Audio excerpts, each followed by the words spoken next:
let's talk about how we go from making a pet portrait in stained glass. Had a customer come to me with an idea, an inspiration, and a request. This is Isa, and they would like Isa crafted in a stained glass portrait that is an 8x10. So this is the picture that I have of Isa, and this is how I start. The next thing I did was I took and I traced around Isa's outline, so I got all of this distracting background is gone away, and this is what I ended up with. So this is a photograph that I use, and then, so I take this photograph, and I can use this one for color, that kind of thing. They want the background of the piece to be light green, so I do know that. The collar will be black, and then Isa, of course, we will do everything we can to match her color. So the next thing I do is I print this photograph out in black and white. Once I print it out in black and white, then I take a Sharpie marker and I go around the major lines on here and just do the major outlines, anything that I think is a major line. And I just sketch it on here. I don't worry about connecting lines and how I can cut it with stained glass, that kind of thing. So I do this and just get my general shapes and where I think I would like to have some cut lines. Now, notice these lines here, they're not connected to anything. These will become copper foil overlay lines. So some of my lines on here will become copper foil overlay and others will be stained glass seams. So once I have this, then the next thing I do is I use this light box. This is just a cheap light box, and I lay this photograph on here, and I get a piece of just copy paper, and I trace my pattern on from the picture onto this plain piece of paper. Once I have that done, I look at it and kind of decide some of my major lines and my connecting lines, and is it possible to cut it, or is it going to be a not good cut for stained glass, or something that could create a stress fracture and that kind of thing. So then I tweak my lines. So for example, right here in the original picture, her ear, if I had done it the way that it was actually pictured, it would have looked like a ram's horn. So I kind of tweaked it a little bit, and so like this line right here that I originally drew is gone. These lines, so I kind of changed this up a little bit to make it more glass friendly. Some of my lines like this right here is a sharp point. This is not something that you can cut or should cut with stained glass. This point right here, this circle, is kind of out here in Never Never Land. It doesn't connect to anything, as does this one, doesn't connect.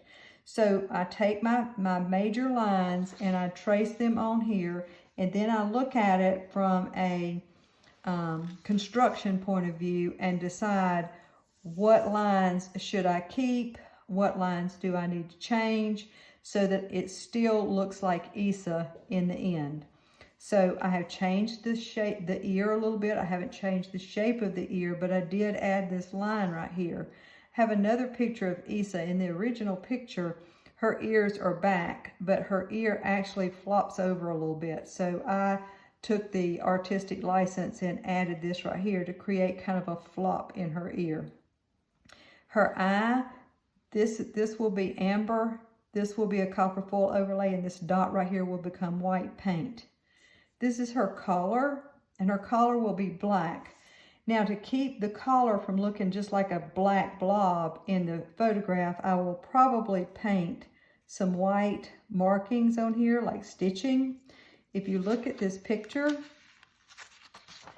you see that there's some stitching on here, and so I will probably paint some stitching lines on there. All right, once I have this done, and I've looked at it from several different points of view and trying to figure out about my cut lines and that kind of thing. So I've done that. Then this customer wants this in an 8x10 and they want it framed in zinc. Okay, so when I'm framing in zinc, I want to make sure that I have a connecting point on all 4 sides of my zinc frame. So I make sure that on this is the zinc frame, so it's going to, my glass will connect here, here, and here. So I have 3 connecting points on this side. I'll have a connecting point here, here, here, here, and here. So all 4 sides are connected. So now the whole piece will be much more structurally sound. The other thing is, didn't really like the way that this came out. With this original picture, if you look at it, this is really long right here. So actually this was a picture, it showed more of her body, but in this picture it's a close-up, and so this looks really long and kind of out of proportion. So I am going to take this and I am going to put the bottom of the frame here, which is going to make my piece taller up here at the top. So my next step, now that I have this done, is I have drawn an 8x10 frame here. So this box is really 8x10. And then I'm going to place my drawing, my stained glass drawing of Isa underneath here. I think I want this to be my bottom line. So I'm going to place my line of my frame on that line. So I hope you can see this. Can you see through this and see what it looks like? Oops, it went off. Hold on. I know you can't see it now. My light box is acting weird. It's not wanting to turn on and off. There it goes. Okay. So I'm going to take this.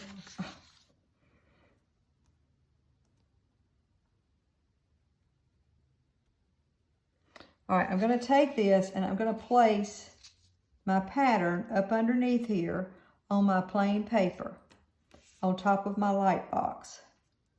And then I am going to tape it down to my light box so that I can draw my design on this piece of paper. This is just so that my pattern does not move while I am tracing. And it went off again. I don't know. Light box is acting a little funny. To turn it back on. Get my tape on here.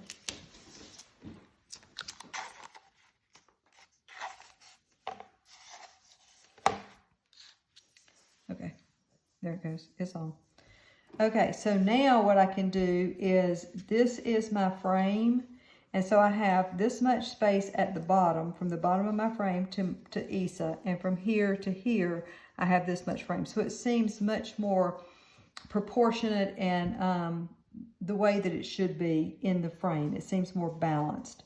Okay, so now I'm just going to take this and I'm going to trace my lines. I'm just using a mechanical pencil and I'm going to trace my lines.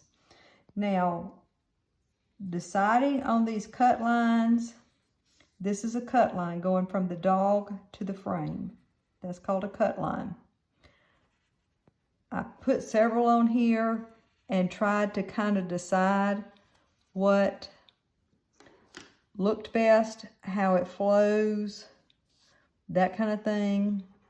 You want it to flow from your pattern.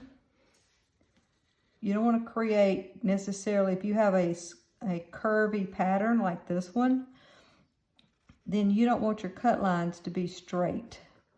It will distract from your pattern. So I tried to decide, like, where did I want to add those cut lines so that I would have my glass connected to the frame on all 4 sides.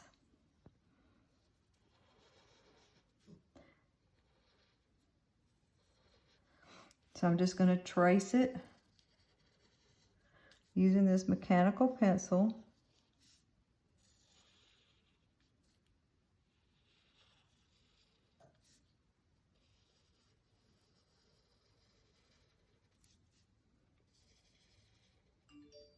Trying to make sure I don't skip any lines.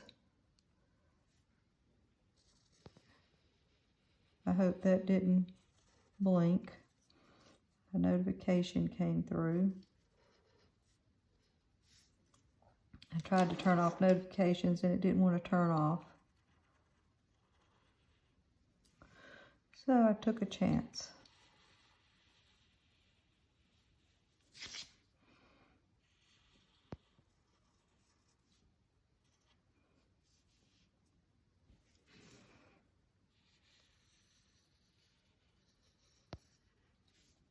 I love doing pet portraits. They always tell a story. Every pet portrait I've done, there's been a story behind the pet and or behind the portrait. So much fun to do.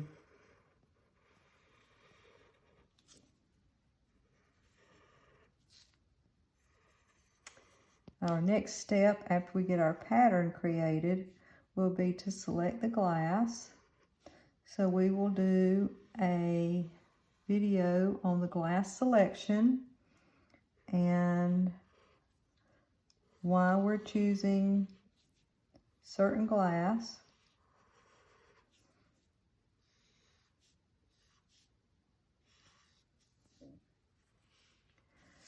Isa was kind of an amber color.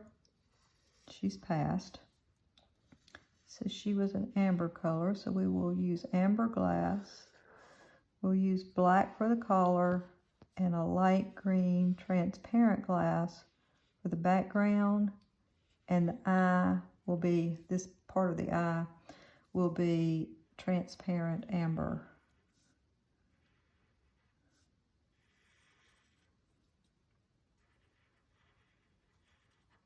And this will be colored in. This will be copper foil overlay.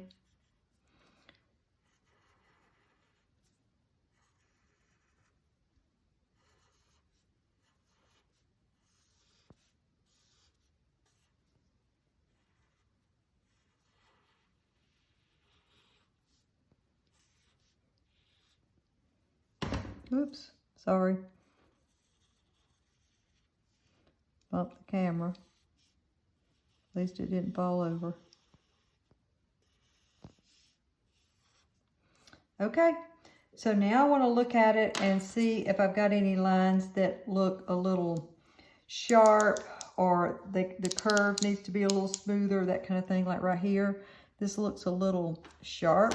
This needs to be more rounded right here, like that.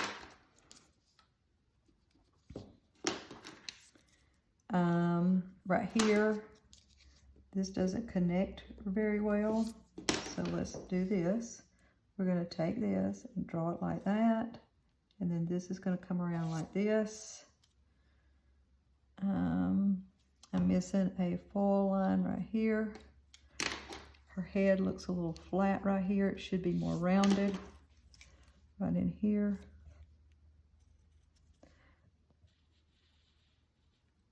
So you see how I took this line. This is a line in the glass, and I just follow that line to make the cut, to make a cut line. I did the same thing here, and here, and here. Okay. Our next step is to number our pieces.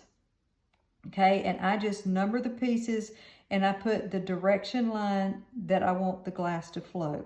Okay, so this is going to be piece number 1. And the flow of the glass will be this way, following the length of her tongue. This will be piece 2. This is part of her jowl. This will be piece 3. It's also part of her jowls. I thought her tongue, you were 4. Copper foil overlay, not splitting her tongue. I'm not splitting her tongue.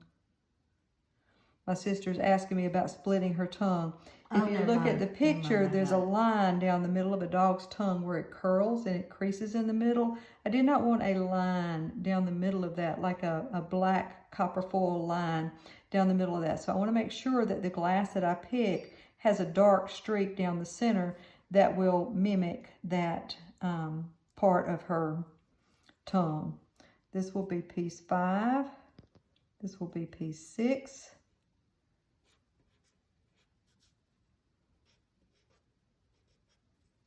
This is 7. This is 8. Oops. This needs to go this way.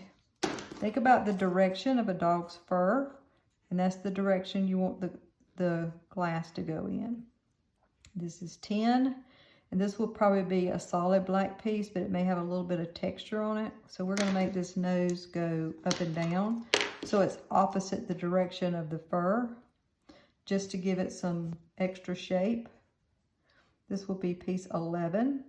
This goes all the way up here, so it's going this way. This is 12. It's going to go like this. All this is one piece. This is 13. This is the top of her eye. 14.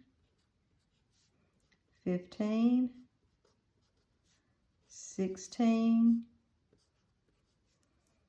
17. It's going to kind of grow down. She's got droopy eyes. 18. 19. Those are white. 20. All of this is one piece. This will be a copper foil overlay. 21. And this is going to kind of go like this. 22. Which is like this. 23. 24. 25. 26. 27. 28, this is her neck, so her hair goes this way. 29, this is the collar. And 30, this is her body. Then we have our outside pieces right here. So this will be 31, 32, 33, 34, and 35. Now, I did not put direction lines on these pieces, on these green pieces, these green border pieces, because it's going to depend on the glass that I choose. For example, if I choose a light green water glass, then I'll want the direction lines to go this way. If I choose a light green glass that's got some white wispies in it, I may want it to go up and down. So I need to look at my glass and decide what's the better way to have my directions go. So I didn't put any direction lines on there for this. The tongue will be pink. This will be cranberry. She'll be ambers and blacks and dark ambers and that kind of color. And she'll have a lot of copper foil overlay. Now, looking at this piece, the most difficult piece to cut out is going to be piece number 11 because it goes like this. It scoops. It comes like this. There's lots of curves in this piece. It comes all the way over here and then down like that. So that will probably be the most difficult piece to cut and to grind. But we can do it. We're going to get it done. So our next video will be glass selection.